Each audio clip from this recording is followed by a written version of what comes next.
What is your bullet fricking dodge moment? My great-great-grandfather had a ticket for the Titanic, but met my great-great-grandmother who was going to America sooner. He decided he couldn't wait to see her again and bought a ticket for an earlier boat. Iceberg dodged. Back when I was young and impressionable, someone stopped me on the street and asked if I'd like to do a free personality test. After enthusiastically filling out the answers to a long list of probing questions, the person who'd approached me asked how old I was. Since I was under 18, they said they'd have to get a parent's permission to give me my results. They call my mum, who tells them to stick their test up their ass, or words to that effect, then proceeds to give me an extended talking to about trusting strange people with my personal information. And that's how I learned who the Church of Scientology were. Holy crap. Dude, you definitely dodge a bullet.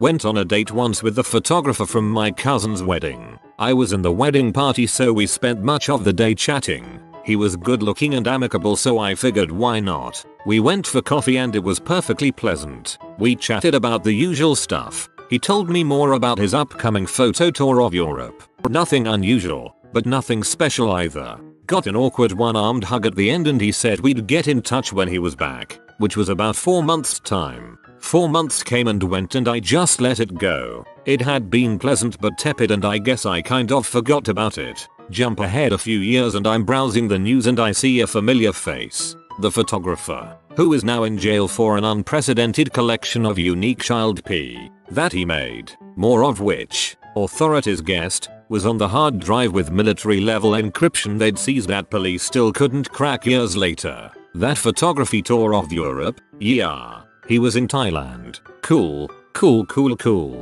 Well, that escalated quickly to disturbing levels.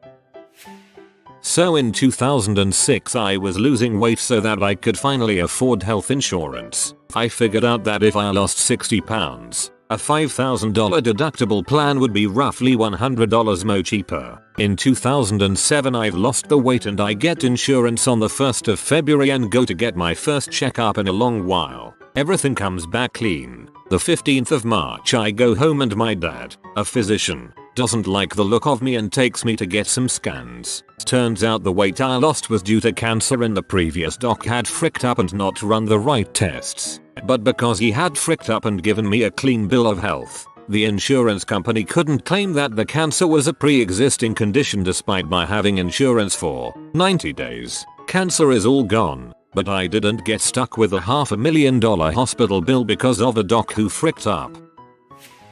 I was making a day trip in Colorado to do some sightseeing. It was just me and the dog, driving a few hours over Wolf Creek Pass. I felt a little off and stopped up near the top of the pass to get some fresh air at a waterfall. I figured I was just sleepy and at altitude, so I decided to actually hike the mile round trip to the falls and wake up a bit. On the way back down the trail I had a seizure. If I'd not stopped I would have been coming down the pass when it happened. That's a really steep pass descending into Pagosa Springs. I'm guessing you stopped at Treasure Falls. That could have been really bad. You really did dodge one. Worked for a campus PD while I was in college. Had been unsuccessfully flirting a bit with one of our part-time clerks who was a mother twice over at 22, living in Section 8 housing, etc. Not a bad thing in and of itself, just providing some context. My longtime girlfriend had bounced a few months back, so I had thrown myself into my work and was advancing quickly in the department. Well enough that I had a salaried slot on the horizon.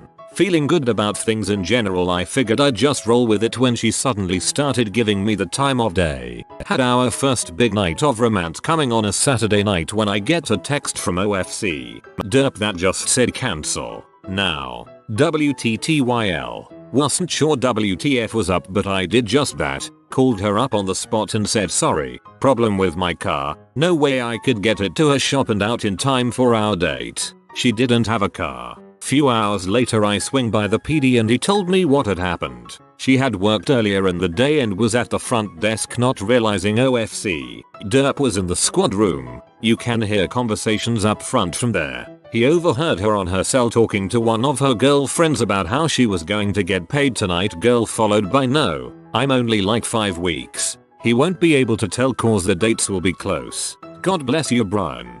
God bless you. Christ, Brian is the man.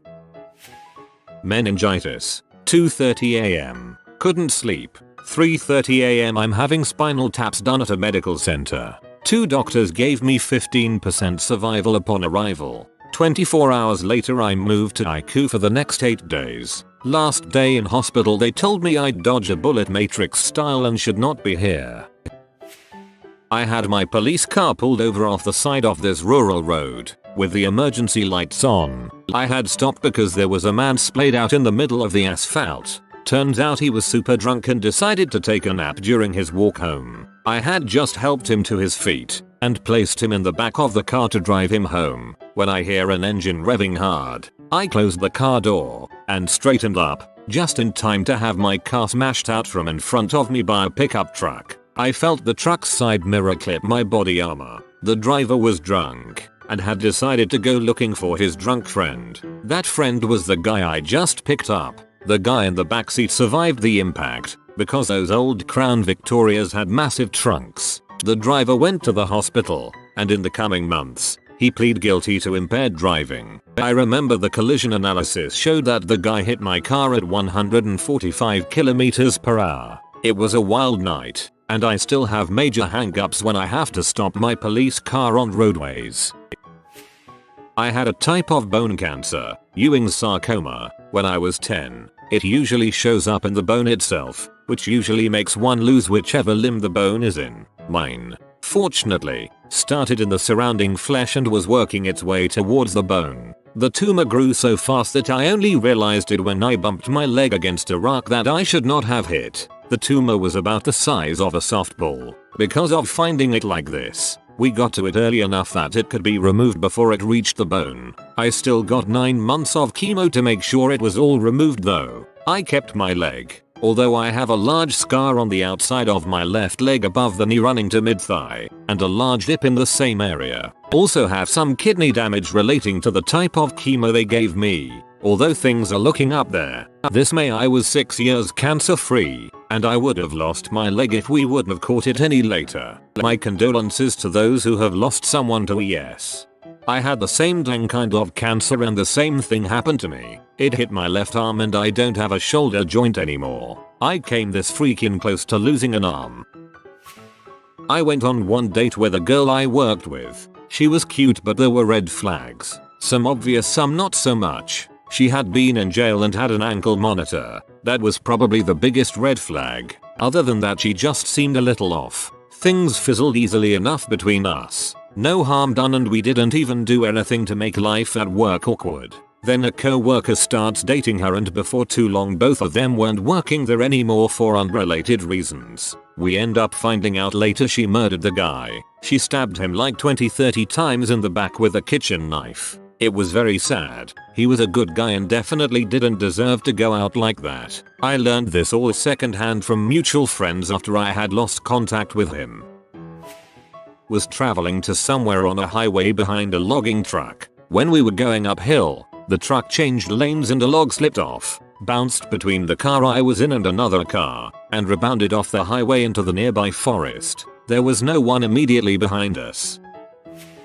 Lived outside of St. Louis in my early childhood. Woke up screaming in the worst pain of my life and then felt my face get sprinkled with something. I actually got shot in the hip, and when I sat up a bullet went through my window right where my head was just at. And what sprinkled me in the face was tiny pieces of glass. So I dodged a literal bullet by taking a bullet. Really expected this to get lost in the sauce, but here are some details someone else asked about. So my bed was right next to my bedroom window, parallel to the wall. The end of the bed where my head was at was right next to the window. The bullet entered the wall and struck me in my left hip, so I guess I was sleeping on my stomach. The windows were real weird now that I think about it. It was actually 2 single pane pieces of glass separated by 6 inches. And since both of them had a hole in them you could stick a rod in and see that the bullet traveled right where my head had just been on my pillow. Another side story connected to this now that I think about those windows.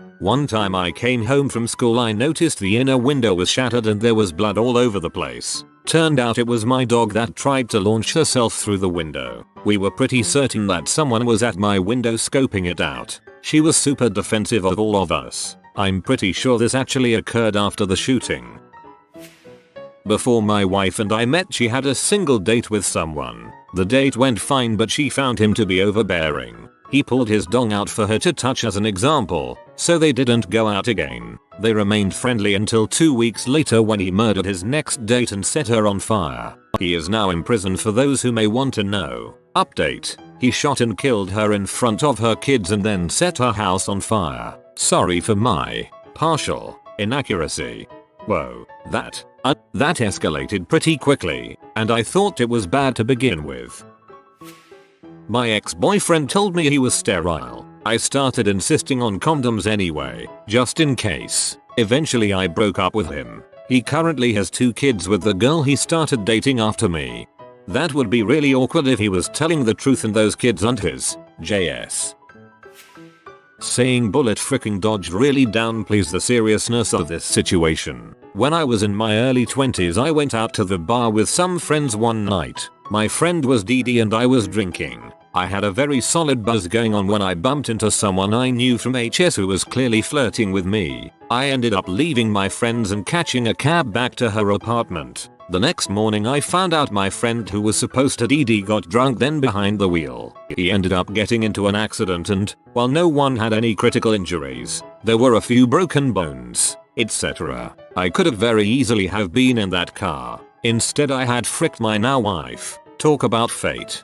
Yup, I dodged a lift home one night where they crashed. One guy died and another was in a coma for months. Thank frick.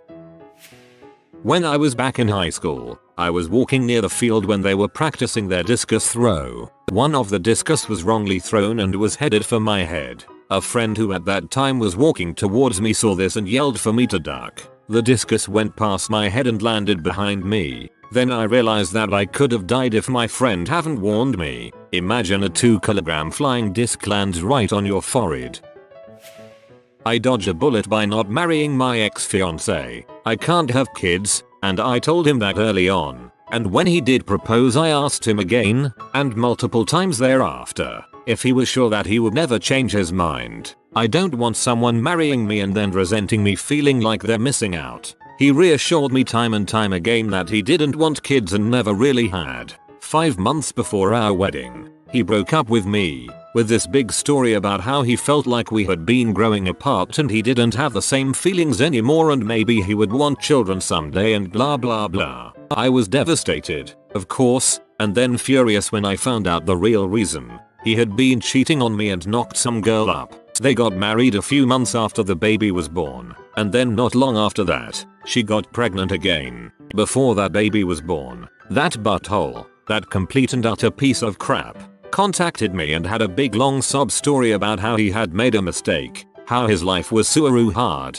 how he didn't like being a father, and how I was so much nicer and his wife was such a bee. Probably because she actually needed him to help around the house and with the baby, and get a freaking job instead of sitting on his butt watching YouTube all day. Not sure why I ever wanted to marry this butthole in the first place, TBH. Then as an afterthought he threw in that he missed me. I told him to frick off. He and his first wife have now divorced and he is married to yet another woman who he knocked up on accident. Their kid is a little under a year old and word on the street is that he is still a cheating lazy butthole. I am so freaking glad that this crap all happened before we got married instead of after. The broken engagement was brutal but much better than if we had been married.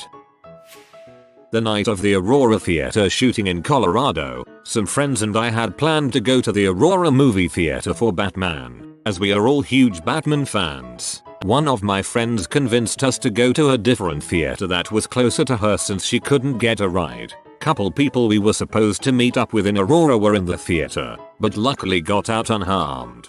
Guess that's a bullet dodged. I read a verified thread on Reddit from a woman who was in the theater. It was horrifying. I'm glad your other friends were okay. When a friend who I hadn't spoke to much at the time of this story changed his profile picture to him and his mum, I was going to comment something jokey about how she was good looking, like, "Who's that stunner next to you?" However, I hesitated as I hadn't spoke to him in a while and it would seem weird. Thankfully I did hesitate and object to doing it, as when I saw that post on Facebook the next day, it was flooded with messages wishing him strength as his mother had just died of cancer. Who's that drop dead gorgeous gal next to you, you sly dog? I once took a girl online out to dinner at a nicer place in our town. She was horrible to the server and actually got us kicked out because she called the manager a C. After that we were walking out and she wanted me to go back to her place to watch a movie, which I refused and went home. 2 months later I was reading the paper and saw her in the police blotter for assaulting her boyfriend with a golf club. Good thing she didn't ask you to go clubbing with her, then. Was bouldering unprotected in the Owens Valley like an idiot, descending, slipped, fell 6 feet down with outward momentum onto a 10-foot wide shelf, only just stopping myself before the 50-foot drop to death. Injury pain still spooks the heck out of me to think about. Boulderers are too scared of heights to be in that situation, lol. I just survived a heart attack on Thursday, so there's that. BTW, I'm 33, way too young for this crap. To all of those asking, not overweight. Skipped class to watch a segment on a morning talk show with my favorite actor. Avoided a school shooting. Had I gone, I would have been in the cafeteria right when and where the shooter started his spree. Crap, I literally forgot about the time when I faked being sick and stayed home to watch TV, and some guy ended up stabbing people during my lunch period. I don't think I would have been one of the people he targeted. Knives are a little more specific than guns, but yeah, totally forgot that happened. I had a co-worker who was an avid runner. He was really thin and in good shape. I ran into him in public with his family for the first time. He was with an obese woman who looked to be much older than him. After greeting him, I, stupidly, naively, was 2 seconds from saying, "And this must be your mom," before he cut me off and said, "Silasks, meet my wife Laura." In my defense, it was around Christmas and I had heard he was having relatives visit. Dang, you didn't dodge a bullet. That guy saved you from a bullet. Not me, but I had a hand in it. Knew this guy in high school peripherally. He was in the cool crowd of rocker type guys, and I was a nerd. New girl arrived at our school from another town. She and I became friends and a few months later she started dating him. At first she seemed cool, and we would talk about everything. At one point, however, she starts talking about how she has been hooking up with her ex-boyfriend behind cool guy's back. Just before the end of the school year, she tells me she is pregnant and that she knows it belongs to her ex-boyfriend. She is laughing and really proud of herself because cool guy is going to do the right thing, withdraw his college application and go work at the local gas station to support her and the baby. Her ex, the father of the baby, is kind of a loser, so she thinks it's the best thing even that she can frick him while making cool guy support her. I didn't really know this guy that well, but I got his phone number from an acquaintance of mine who knew it. Cool guy knew I was friends with his girlfriend,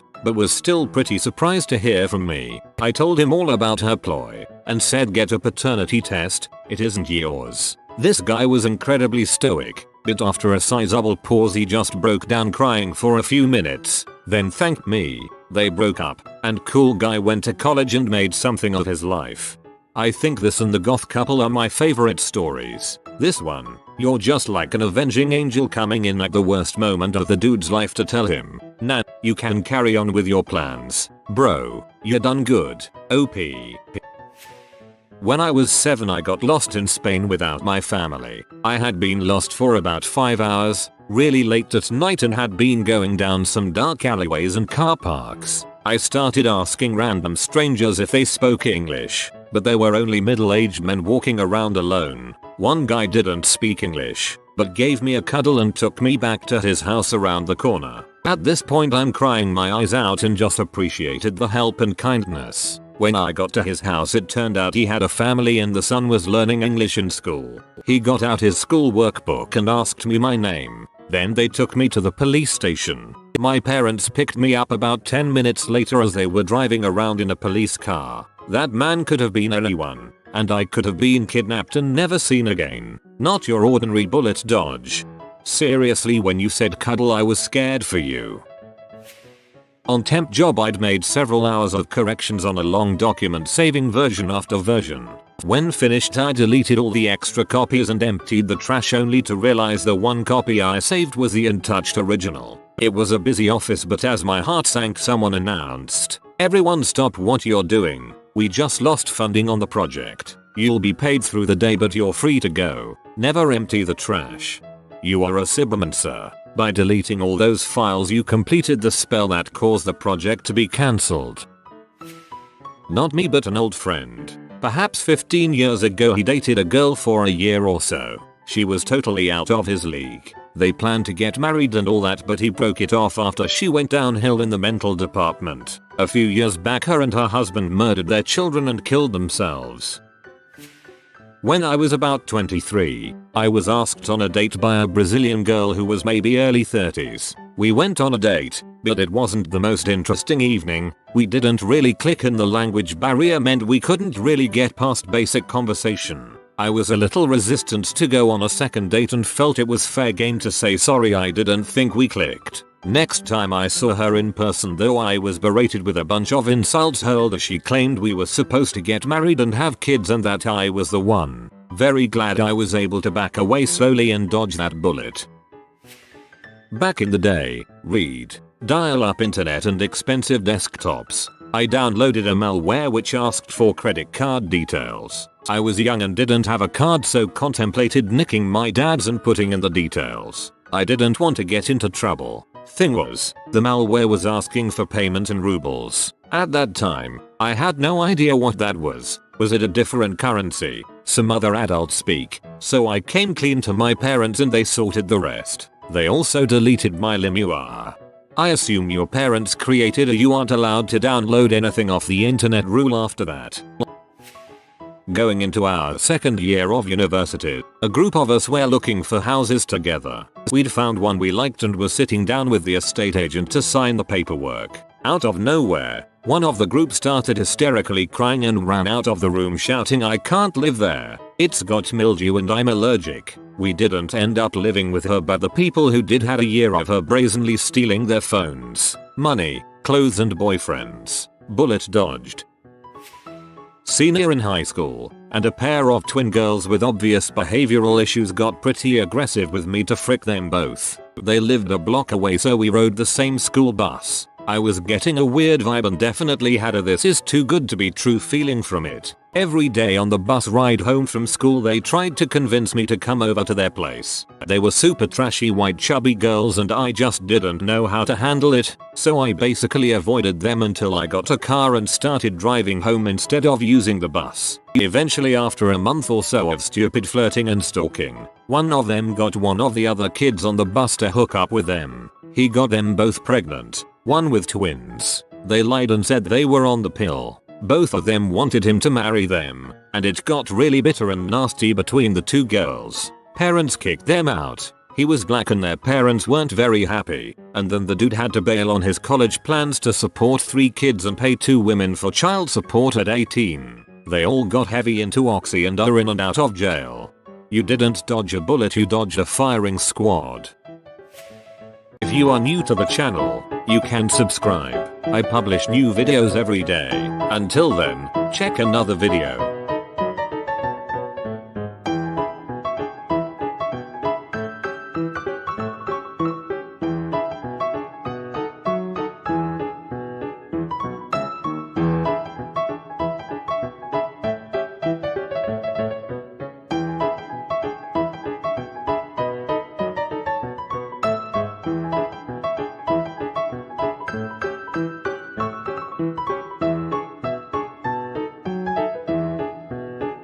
Bye for now.